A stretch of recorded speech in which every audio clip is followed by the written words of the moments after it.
ನಕ್ಷೆ ಮರೆತ ಒಂದು ಸಣ್ಣ ಹಳ್ಳಿ, ಆ ಹಳ್ಳಿಯ ಒಂದು ಮೂಲೆಯಲ್ಲಿ ಒಂದು ಚಿಕ್ಕ ಮನೆ.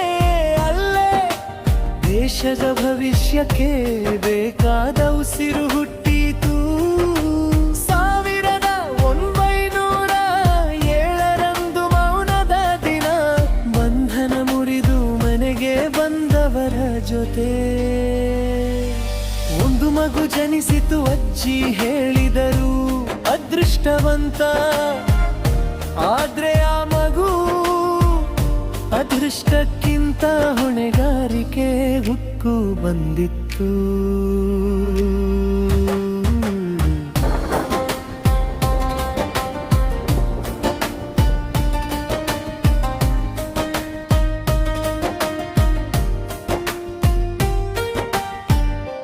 ಆಟಿಕೆ ಕೈಯಲ್ಲಿ ಇರಲಿಲ್ಲ ಅವನಿಗೆ, ಕನಸು ಮಾತ್ರ ತುಂಬಾ ದೊಡ್ಡದು.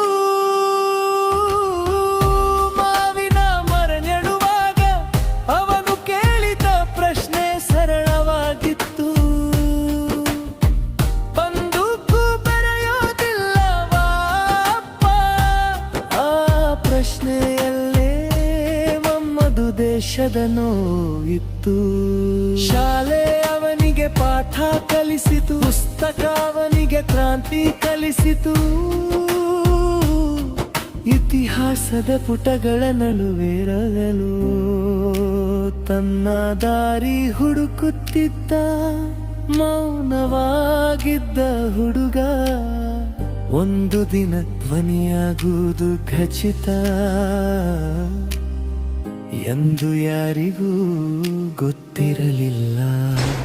ಏಪ್ರಿಲ್ 13, 1919 ಜಲಿಯನ್ ವಾಲಾ ಬಾಗ್ ಹತ್ಯಾಕಾಂಡ.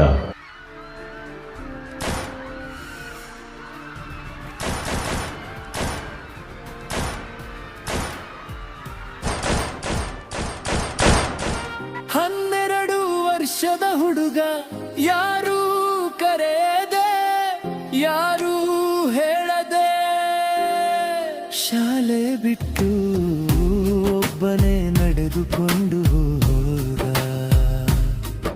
ಎಲ್ಲಿ ಅಂತ ಕೇಳಿದ್ರೆ ಅಮೃತಸರ, ಯಾಕೆ ಅಂತ ಕೇಳಿದ್ರೆ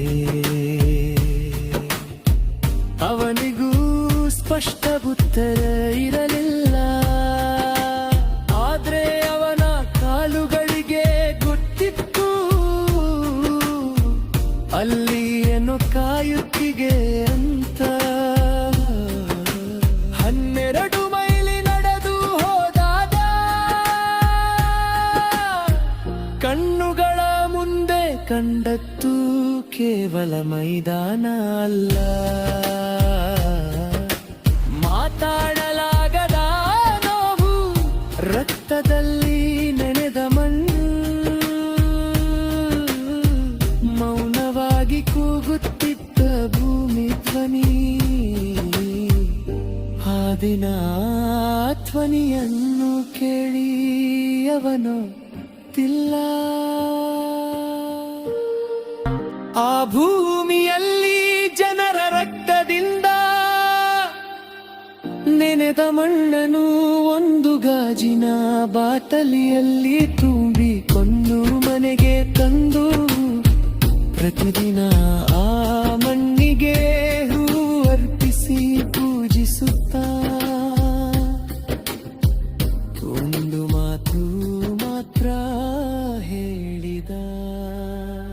ಈ ದಿನವನ ನನ್ನ ಪ್ರಾಣ ಇರುವರೆಗೂ ಮರೆಯೋದಿಲ್ಲ. ನನ್ನ ಜೀವ ಹೋದರೂ ಪರವಾಗಿಲ್ಲ, ಆದರೆ ಭಾರತ ಸ್ವತಂತ್ರವಾಗಲೇಬೇಕು. ಕೇವಲ 12 ವರ್ಷದ ಬಾಲಕ ತನ್ನ ಮೊದಲ ಕ್ರಾಂತಿಕಾರಿ ಪ್ರತಿಜ್ಞೆ ಮಾಡಿದ್ದ. ಆ ವಯಸ್ಸಿನಲ್ಲಿ ಆಟಿಕೆಗಳ ಜೊತೆ ಆಟವಾಡಬೇಕಾದ ಮನಸ್ಸು ದೇಶದ ಸ್ವಾತಂತ್ರ್ಯಕ್ಕಾಗಿ ಹೋರಾಡಲು ತಯಾರಾಗಿತ್ತು.